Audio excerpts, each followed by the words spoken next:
presidente Petro ordenó priorizar trabajos en grandes reformas que serán presentadas en el Congreso en sesiones extraordinarias.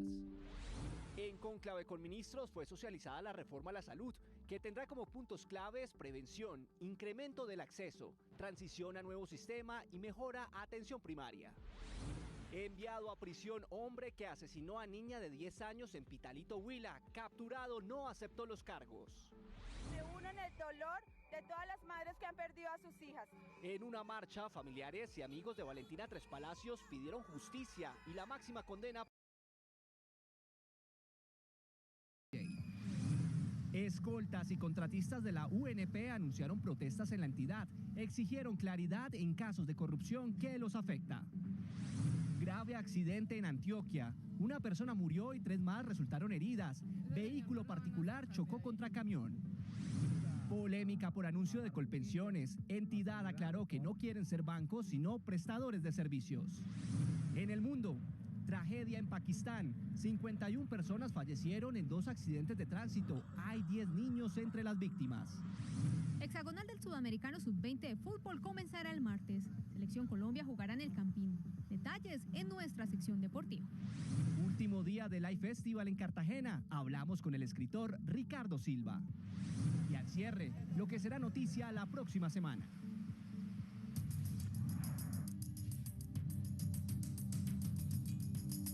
Bienvenidos, somos el noticiero de todos. Terminó en Villa de Leyva el cónclave presidido por el presidente Gustavo Petro, donde asistieron todos los ministros para afinar detalles de las reformas que serán presentadas en los próximos días en el Congreso, especialmente la reforma a la salud, el Plan Nacional de Desarrollo y la adición presupuestal. Luisa Barberi, buenas noches. ¿Cuáles fueron los detalles, las conclusiones del encuentro? Carlos y televidentes, muy buenas noches. Después de este encuentro, que duró 2 días, el Gobierno Nacional afirmó que los recursos de la adición presupuestal irán principalmente para la reforma agraria, infraestructura, educación gratuita, el Ministerio de la Igualdad, renta básica para madres cabeza de familia, vías campesinas y prevención en salud. La ministra de Salud, Carolina Corcho, por su parte, socializó la reforma a la salud con todos los miembros del gabinete y se están ultimando esos detalles para socializar el texto final con la ciudadanía y la comunidad médica antes de presentar en el Congreso de la República este texto en sesiones extraordinarias. La orden del presidente Gustavo Petro fue priorizar las grandes reformas y los asuntos programáticos que sean transversales a la gestión de los ministerios. Asimismo, fueron anunciadas las prioridades que tendrá la adición presupuestal. Sobre la mesa de la adición presupuestal están la reforma agraria, la infraestructura y educación gratuita, el Ministerio de la Igualdad, renta básica para madres cabezas de familia, vías campesinas y prevención en salud, entre otros. Por otra parte, fue hecha la presentación a la totalidad del gabinete de la reforma a la salud en cabeza de la ministra Carolina Corcho. La discusión y análisis de la reforma se centró en la garantía necesaria de la salud como derecho fundamental, el incremento del acceso, los modelos de transición hacia un nuevo sistema y la adopción de medidas para la mejora de indicadores de vida a través de la atención primaria. El Gobierno Nacional definirá detalles y consensos para socializar el texto final con la ciudadanía y la comunidad médica, para presentarlo ante el Congreso de la República en las sesiones extraordinarias que estarían citadas para el 6 de febrero. Mañana el presidente Gustavo Petro presidirá en la Casa de Nariño un consejo de seguridad, uno económico y otro de ministros. El martes el mandatario viajará a Ecuador, donde participará en el encuentro binacional Ecuador-Colombia. Desde la sala de redacción, Luisa Barberi, RTVC Noticias, conectados 24/7. Muchas gracias, Luisa, conectados 24/7. Y precisamente el máximo comandante del ELN, Antonio García, publicó en su cuenta de Twitter los puntos que serán tratados con el gobierno de Gustavo Petro durante el segundo ciclo de negociaciones en México. El primer punto tiene que ver con la participación de la sociedad en la construcción de la paz. El segundo, acordar un cese al fuego bilateral con el gobierno nacional. El tercer punto, serán examinados los logros y dificultades de lo acordado en la primera etapa de los diálogos que tuvieron lugar en Caracas, Venezuela. Hay incertidumbre en Barrancabermeja en las últimas horas. Supuestos integrantes del ELN hicieron anuncios sobre su regreso al municipio. Los habitantes hicieron un llamado a las autoridades para que investiguen quiénes están pintando los anuncios alusivos al grupo guerrillero y al retorno, además de estar amenazando a la población.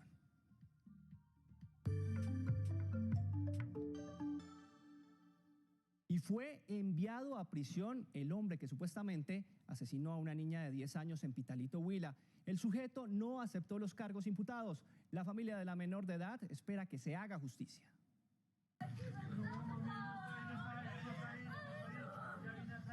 Mientras la madre de la pequeña María Camila trata de sobrevivir en medio de la conmoción que le provocó la pérdida de su única hija.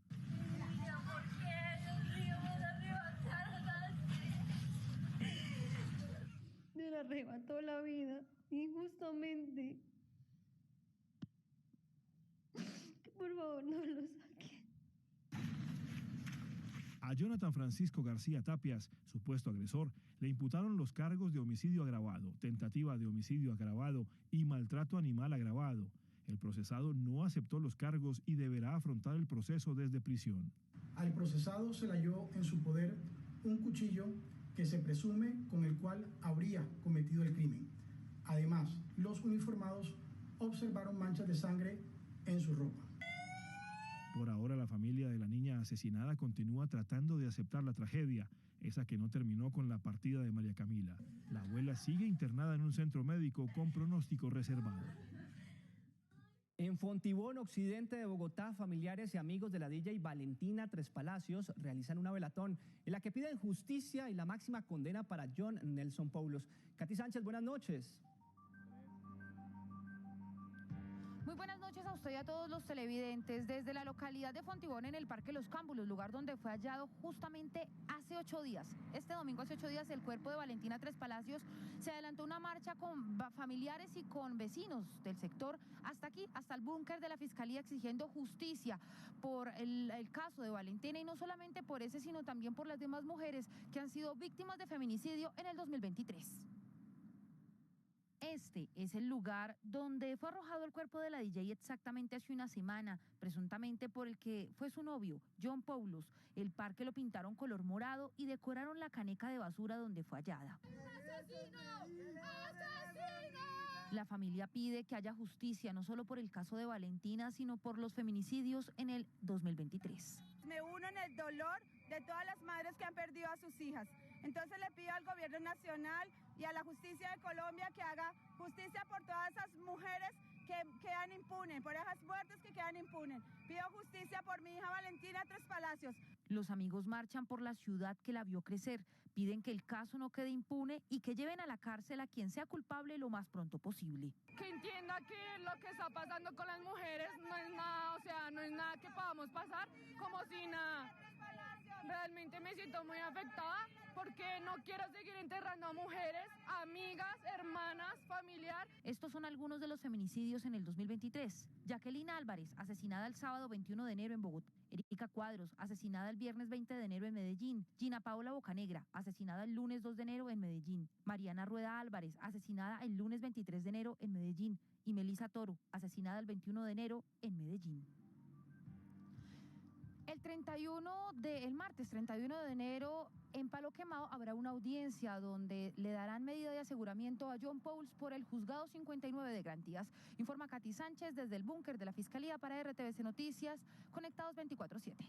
Muchas gracias, Katy. Precisamente la Fiscalía judicializó a un hombre que habría intentado asesinar a una mujer que conoció por redes sociales. La mujer fue víctima de múltiples agresiones. Escapó de su atacante luego de estar 18 días secuestrada. La Fiscalía imputó cargos en contra de José Antonio Barba Riaño, supuesto responsable de atacar de manera sistemática y causarle graves lesiones a una joven que había conocido por redes sociales. La mujer viajó desde la ciudad de Neiva el día 16 de diciembre del año 2022 y el día 21 del mismo mes se encontró con Barba Riaño. Las evidencias revelan que tan pronto la mujer ingresó al inmueble, Barba Riaño la habría golpeado y sometido. Las agresiones al parecer se extendieron durante 18 días hasta que la mujer escapó y denunció lo ocurrido, ocasionándole múltiples heridas y lesiones en la cabeza, rostro, pierna, brazos y costillas. El sindicado no aceptó los cargos y un juez de control de garantías lo envió a prisión. Un juez condenó a Daniel Alejandro Cano Hoyos a 20 años de prisión como responsable de quemar a su compañera sentimental durante un ataque de celos.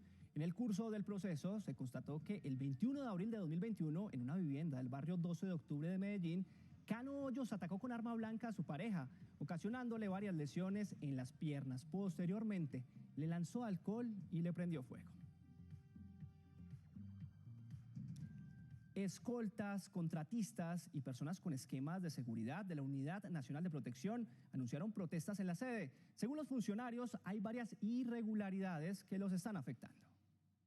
Son varias las irregularidades que afectan el funcionamiento de la entidad, según lo dijo el presidente del sindicato de la Unidad Nacional de Protección. Los empleados anunciaron una toma del edificio y pidieron una mesa de conversación con el gobierno. El gobierno hizo un pronunciamiento en el mes de agosto sobre la vinculación a la planta de la Unidad Nacional. Hoy la UNP tiene 9.000 escoltas tercerizados a través de empresas de vigilancia y seguridad, 2.080 funcionarios y 1.100 contratistas. Y hoy ni siquiera hay un estudio técnico. Las supuestas fallas en el proceso de contratación que estarían afectando a los escoltas vinculados a la unidad dejarían a más de 100 personas sin esquemas de protección. Están dirigentes políticos del Centro Democrático, dirigentes políticos del Pacto Histórico, desplazados, sindicalistas, defensores de derechos humanos. De hecho, el llamado que hemos recibido de muchos sindicalistas es que, por el contrario, en vez de quejarse, van a acompañar la protesta. Actualmente en la Fiscalía se investiga la supuesta existencia de un cartel de narcotráfico en la entidad. Integrantes de las fuerzas militares capturaron en flagrancia a alias Paco, supuesto integrante del grupo delincuencial Los Pachenca. El hombre recibía dinero producto de las extorsiones a comerciantes en Barranquilla. Con este video, los Pachenca intimidaban a comerciantes y ciudadanos de Barranquilla. Este llamado es para llegar a un diálogo con usted, un acuerdo que necesitamos conversar. Usted nos dirá qué tiempo disponible tiene para que los comandos urbanos de la ciudad de Barranquilla se reúnan con usted y lleguen a un acuerdo. Este llamado es pacíficamente. Los videos eran enviados por WhatsApp y redes sociales a propietarios de almacenes de autopartes, droguerías, restaurantes y establecimientos nocturnos. Una de las víctimas los denunció y permitió su captura. Se inició un trabajo fuerte investigativo donde ubicamos y dimos captura a este sujeto.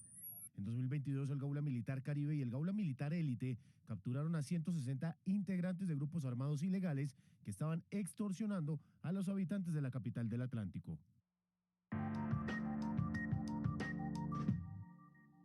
3 muertos y 2 heridos dejó un ataque armado en Ciudad Bolívar, Antioquia. Las autoridades locales y la policía hicieron un consejo de seguridad para investigar lo sucedido. Los hechos ocurrieron en el barrio Los Guayacanes del municipio del sureste antioqueño. Terminaron acabando con la vida de 3 personas y una persona más lesionada en un mismo evento. La Fiscalía y la Policía han dispuesto personal desde Bogotá para atender con total celeridad este caso aquí en el territorio, disponiendo de talento humano, medios logísticos y técnicos. Según testigos, las víctimas se partían en el lugar cuando hombres armados llegaron y sin mediar palabra dispararon. Se hizo un consejo de seguridad con todas las autoridades, donde hay un plan de recompensas anunciado por la gobernación de hasta 20 millones a quien nos permita la judicialización, la individualización y captura de estos delincuentes. Luego del Consejo de Seguridad realizado por las autoridades, se solicitó la activación de un grupo especial de investigadores. Cambiamos de tema porque habitantes de 7 municipios de Boyacá continúan sufriendo las consecuencias de las heladas. Los cultivos y los pastos para los animales son los más afectados por el hielo y las bajas temperaturas. 5.000 hectáreas de cebolla se han perdido por estas condiciones. Si el fenómeno natural continúa en la región, podría golpear los precios de algunos productos alimenticios. Si mientras en Boyacá hay heladas, en Santander el 85% de los municipios están en alerta por incendios forestales. El occidente de Antioquia también sufre por altas temperaturas. Después de 3 días, un incendio forestal en la zona rural de Liborina fue controlado. La Fuerza Aérea, con uno de sus helicópteros, bomberos de 2 municipios, el Dragán, la Policía Nacional y guardabosques, trabajaron por más de 72 horas para apagar las llamas. Cerca de 50 hectáreas de bosques y vegetación nativa fueron consumidas. Un muerto y 3 heridos dejó un grave accidente de tránsito en la vía que justamente de Santa Rosa de Osos comunica en Antioquia. Un vehículo particular chocó contra un camión. Los detalles los tiene Wilson Cartagena, periodista de la Radio Nacional. El hecho ocurrió este domingo en horas de la mañana en la entrada del corregimiento Hoyo Rico en el municipio de Santa Rosa de Osos, norte del departamento.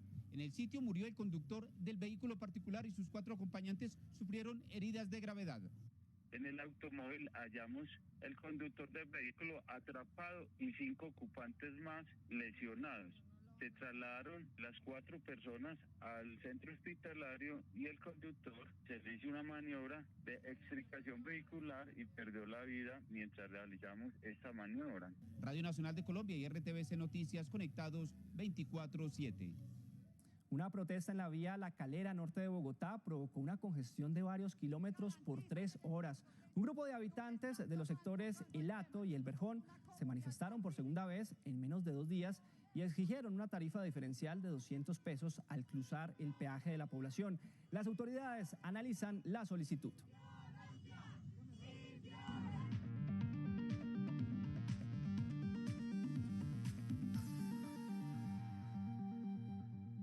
Varias propuestas han surgido por la construcción de la reforma pensional en Colombia y una de ellas ha sonado en los últimos días. Se trata de convertir a Colpensiones en un banco y justamente la entidad de Colpensiones salió al paso a la idea y aclaró cuáles son las verdaderas intenciones. La propuesta, según Colpensiones, fue malinterpretada, pues no buscan convertirse en un banco, sino en un prestador de servicios. Nosotros lo que buscamos de alguna manera es la posibilidad de prestarle más servicios a los ciudadanos. Nosotros no queremos captar recursos de los terceros para poder hacer préstamos. La entidad afirmó que los pensionados tienen obligaciones por más de 35 billones de pesos, es decir, 58 millones por persona. Con los recursos propios que tenemos, poder ayudarle al tema de las libranzas que tienen nuestros pensionados, eso ayudaría a que ellos tengan mejores tasas. Por su parte, el ministro de Hacienda aseguró que los fondos de pensiones tienen funciones definidas. Si hay excedentes del sistema de pensiones, tendrán que ser invertidos en títulos de deuda pública nacional, pero no en dar préstamos. Eso no es la función de los fondos de pensiones. En los próximos días continuarán los encuentros en la mesa de concertación con el fin de conocer nuevas propuestas y construir el proyecto que será radicado en el Congreso en marzo.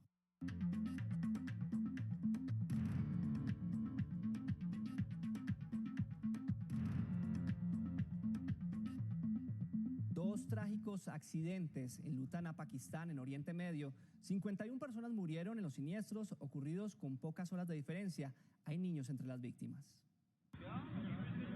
Los accidentes ocurrieron entre la noche y la madrugada. En las frías aguas del lago Tandam, 10 niños perdieron la vida y otros 17 fueron rescatados por las autoridades pakistaníes luego de que el bote que los transportaba naufragara.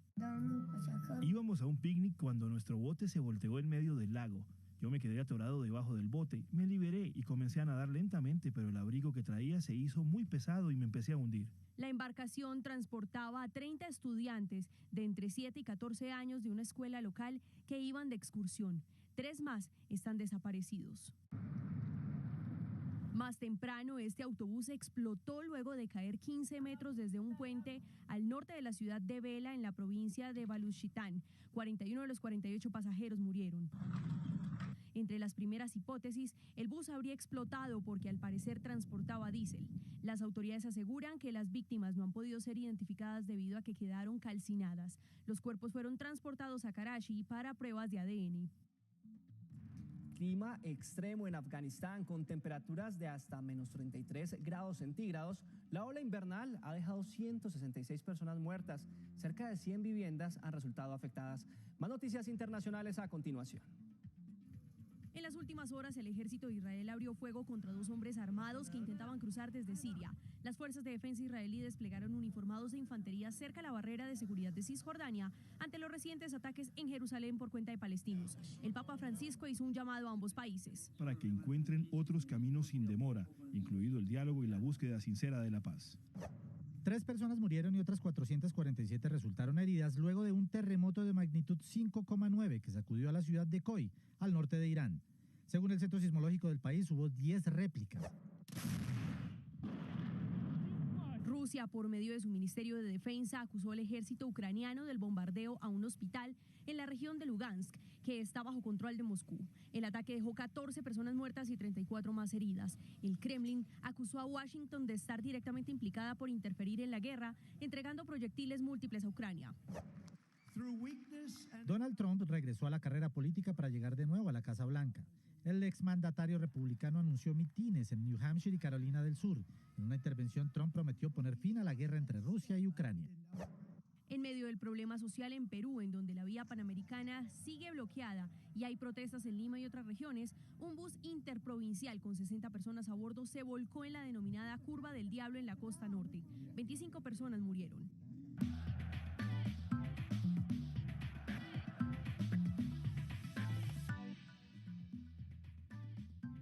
Hora de los deportes con Yuli Torres. Yuli, está listo el calendario de la hexagonal final del Suramericano Sub-20. Finalmente, ¿cómo quedó? Carlos, muy buenas noches. Bueno, pues después de la polémica por el anuncio del estadio de techo como sede de 4 partidos de Colombia, la Conmebol y la Federación Colombiana de Fútbol confirmaron que la tricolor jugará sus 5 juegos en el estadio El Campín. Los detalles a continuación.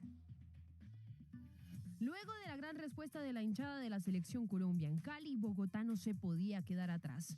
La tricolor de Héctor Cárdenas jugará en el máximo escenario deportivo de la capital con fechas, horarios y rivales confirmados. El equipo, que ya tuvo su primera práctica en la ciudad, debutará el próximo martes ante Uruguay. El 3 de febrero enfrentará a Paraguay, el 6 a Ecuador, el 9 jugará ante la favorita Brasil, partidos que se jugarán a las 8 de la noche. El cierre de este hexagonal será ante Venezuela el 12 de febrero, todos los partidos en el Campín. La federación y la empresa encargada de la boletería de los partidos emitieron un comunicado dando diferentes soluciones para quienes hayan comprado boletas o abonos para acompañar a la selección. Reclamos que serán recibidos hasta este lunes 30 de enero. Todo está listo y ahora es el turno de Bogotá para apoyar, acompañar y sentir la fiebre tricolor. Seguimos con más deportes, ahora con el mundo del ciclismo. Miguel Ángel López es el nuevo campeón de la Vuelta a San Juan, que terminó hoy en Argentina. Este es el primer título de Superman con el Team Medellín. El circuito entre la avenida Circunvalación y Mendoza Sur lo ganó el australiano Samuel Welsford. Minutos después llegó Superman en su caballito de acero. El nuevo campeón es colombiano y así el país concreta su segunda victoria en suelo argentino. Teníamos todo el momento de la carrera controlada. Desde el día del Colorado sabíamos que habíamos una ventaja súper bonita y sabíamos que el equipo estaba fuerte. Es su primer título de 2023 y además el primero con el Team Medellín, en medio de múltiples especulaciones y de un 2022 cargado de acusaciones que casi lo bajan de la bici. Es una victoria que no tiene precio, ¿no? Yo creo que al final son de esas que no te imaginas qué va a pasar, ¿no? Yo creo que cuando todo está muy gris, que parece que el mundo se acaba, no ves esa luz. El podio lo completó Filippo Ganna de Ineos Grenadiers y también hubo otro colombiano. Sergio Higuita del Bora Hansgrohe se llevó el tercer lugar. Así concluye la primera gran competencia del año para nuestros escarabajos. Siempre talentoso Superman, y cerramos los deportes con tenis. Novak Djokovic ganó su 10º título del Abierto de Australia. El serbio venció a Stefanos Tsitsipas con parciales de 6-3, 7-6 y 7-6. Un triunfo con el que igualó el récord de Grand Slams de Rafael Nadal, quien suma 22 títulos y lo convirtió además en el nuevo número 1 del mundo, desplazando al español Carlos Alcaraz. Hasta aquí la información deportiva.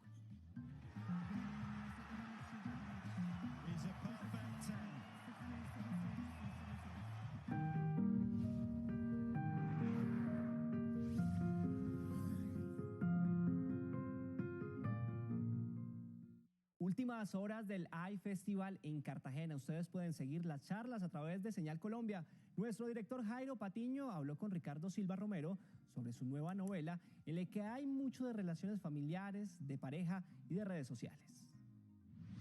El tema de retomar personajes que estaban en otro libro, ¿por qué ocurrió? Digamos, ¿a dónde surge esa idea? O casi que una necesidad, uno podía pensar, ¿o qué?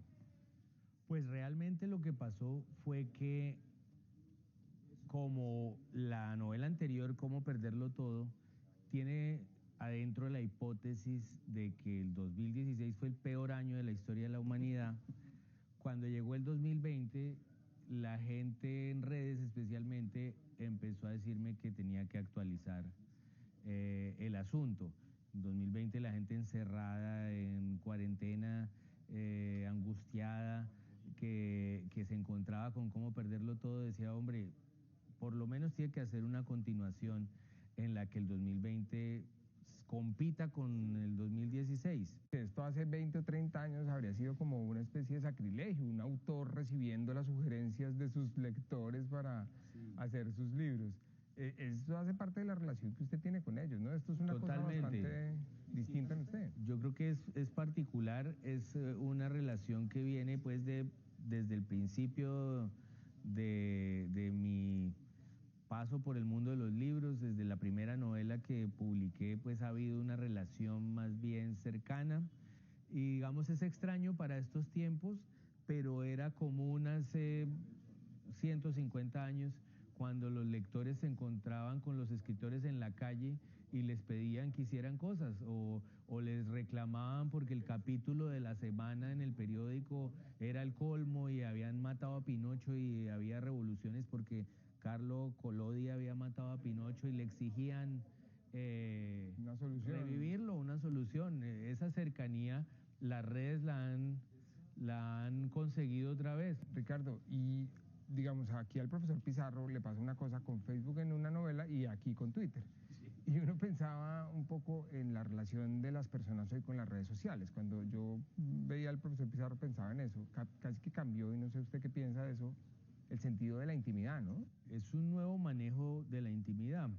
Es igual como antes de las redes uno elige que le entrega a lo público y que se reserva.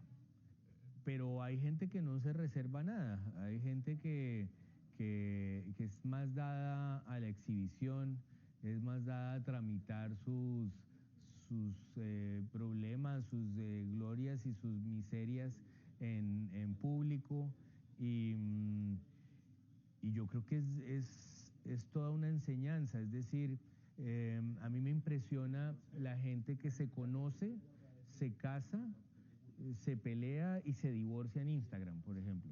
Y uno puede seguir el arco. Uno puede seguir el arco y uno dice una relación personal o de pareja o de amistad siempre está viviendo en suspenso.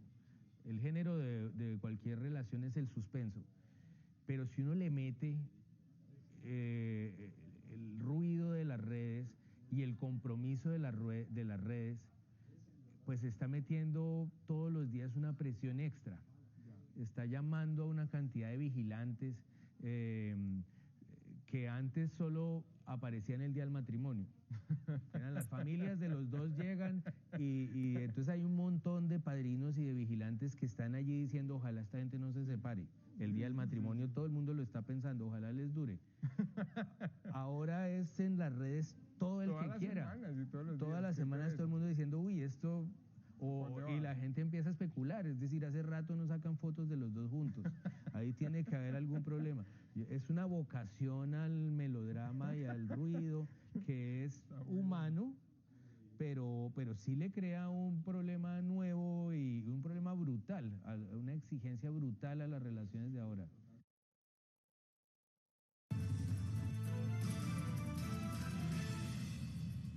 Muy atentos, 5 temas serán noticia esta semana. El primero, mañana el presidente Gustavo Petro se reunirá con el fiscal general de la Nación para analizar los temas con los voceros de paz, las suspensiones de órdenes de captura del Clan del Golfo y bienes incautados a la mafia. El segundo, esta semana el DANE revelará las cifras de desempleo de diciembre del 2022. También será publicado el dato de inflación de enero de este año. El tercero, esta semana los ministros de Hacienda, Comercio y Minas se reunirán con Ecopetrol para analizar el futuro de las reservas de hidrocarburos del país y determinar el tiempo de duración de las mismas. El cuarto, mañana en el centro de Bogotá habrá un plantón de grupos feministas en rechazo al asesinato de la DJ Valentina Tres Palacios. 300 mujeres estarán reunidas en los juzgados de Palo Quemado pidiendo justicia. El quinto, el jueves en Bogotá habrá día sin carro y sin moto. La jornada irá de 5 de la mañana a 9 de la noche. El transporte público contará con el 100% de su flota.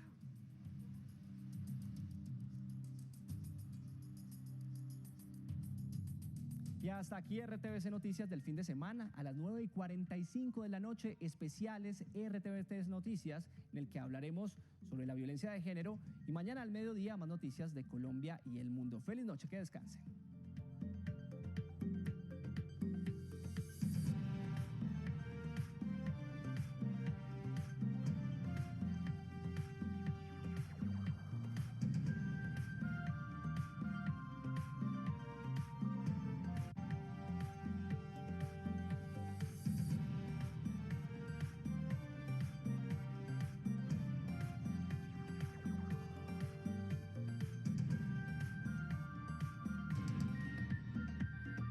TVC Noticias, emisión fin de semana.